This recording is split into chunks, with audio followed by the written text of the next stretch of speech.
Hi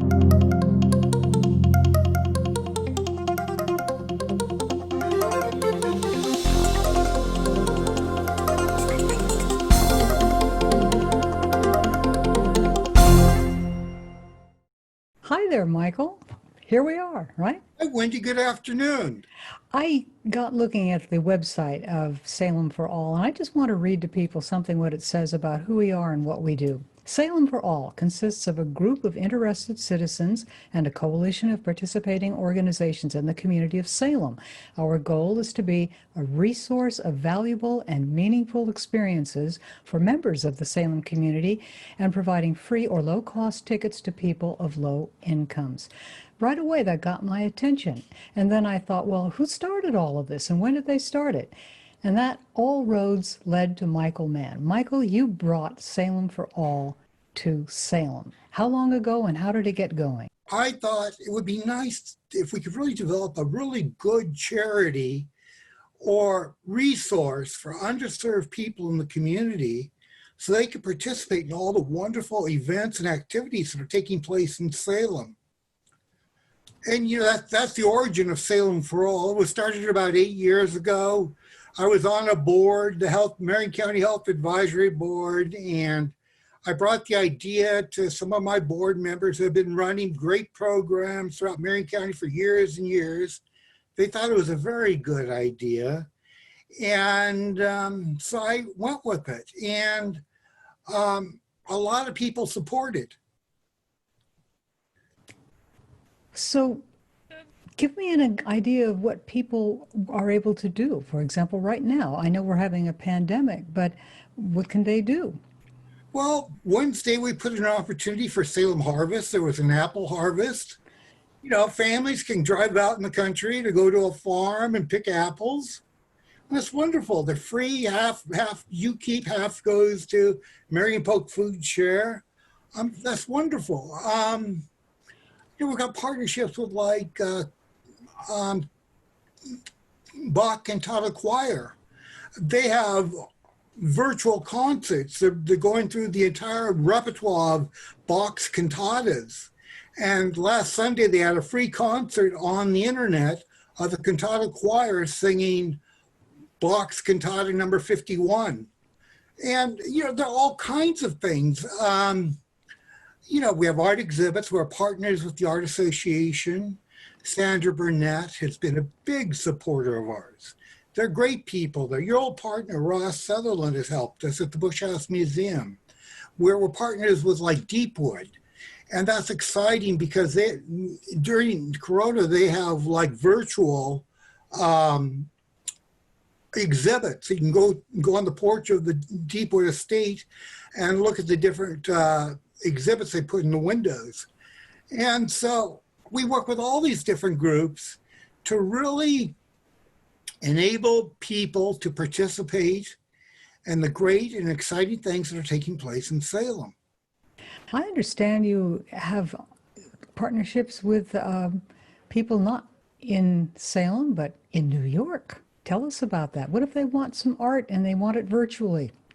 Well, we've got a partnership with the Associated Chamber of Music Players on Broadway in New York City. Jennifer Clark, the executive director there, Jennifer had a scholarship program. And we thought, could we get a scholarship for students at Willamette Young Musicians and Artists? And we did. We got a $1,000 scholarship. So they wrote it out, a nice check for us out of New York City on Broadway for a student to participate in Young Musicians and Artists, the summer camp at Willamette University, which is a great program. Sarah Tedeman at Lewis and Clark College and I put that together. And it was a wonderful success for us. And, helped two kids with $500 scholarships for their summer music camp. And that leads me to another question for you. How does one become eligible for the services of Salem for All? Well, all you have to do is go to the website, actually. There are all kinds of free opportunities and things like that. But for discount tickets, like at the Oregon Symphony, we've used the Oregon Trail card, which enables people, which is a sign that you have a restricted income. And so what we do is you show that at the box office the night of the concert, and you will get a ticket for $5. For the Pinnacle Theater, it's half price tickets. And we've negotiated tickets prices with various organizations. Willamette Theater, we had a deal with them at the university. And we also have free events too, like Camerata Musica. And, that free concerts, we publish our concerts on the website, so people want to be a resource. So underserved people can really plug into what's going on in the community. And it's so ongoing. We talked to somebody that Dr. Paul Clemmy. He's the artistic director of the Willamette Master Chorus. And he was talking about how, thanks to Salem for All, a few years ago, he was actually able to go in and talk with inmates at the local prisons. I'd like to hear what he had to say for you. You just listen to this for a second. I have been one of those people that have actually gone in person to talk to inmates about what's available to them when they're back into society. And so I think it's a remarkable entity. And Michael Mann, there you go. There's a guy who gives his life to this particular cause without fail. So he's another hero for our community, especially for inmates who need that guidance when they get out. Well, Michael, what do you think of that? Paul is a wonderful person. There are many wonderful people in Salem. I'm happy to be respected by them. It's a great honor. I mean, it really is. There are many people doing all kinds of exciting things in our community. And if I can be one of them to really serve people in a way that brings meaning and fulfillment to their lives, I think that's a success. You're the idea man for a lot of the input that the website gets. You're constantly bringing fresh new ideas to it. Where do you get all these people?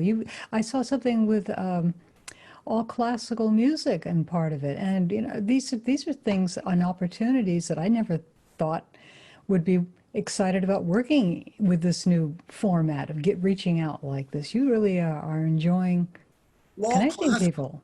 All Classical is an inspiration. That's a great organization in Oregon, and we try to model Salem for All after that in many ways to really develop our presentation of the opportunities so that people can do it. I had family, Michael went to Exeter. So, people find ways to do things. So what's your grand vision? What would you like to see as leaving a legacy to our community with this? Tell me, just wishful thinking or maybe just making it happen. What would you like to see? We want to make Salem that kind of place where people feel like they belong, they're a part of something, the community cares. People like Paul Clemmy, John Olbrantz, Sandra Burnett, they care. We're trying to spread that care throughout the community so people realize that and recognize that. I really think it's a really, exciting thing. Your enthusiasm is catching. Michael, I think we should hear more from you. And I know that when people go to your website, they can get updates all the time about what's going on in the community, you can't leave your website without being able to engage in something, and something that you didn't know about and something you can enjoy. So that's www.salemforall.org. Michael Mann? Salemforall.org. Right. Thank you for bringing the idea of Salem for All to Salem and making it a community event that just is year-round and something that we can all enjoy, looking forward to updates and new ways to celebrate our community. Thank you for joining us today on InSight. Thank you, Wendy. Very nice. Thank you very much. Thank you.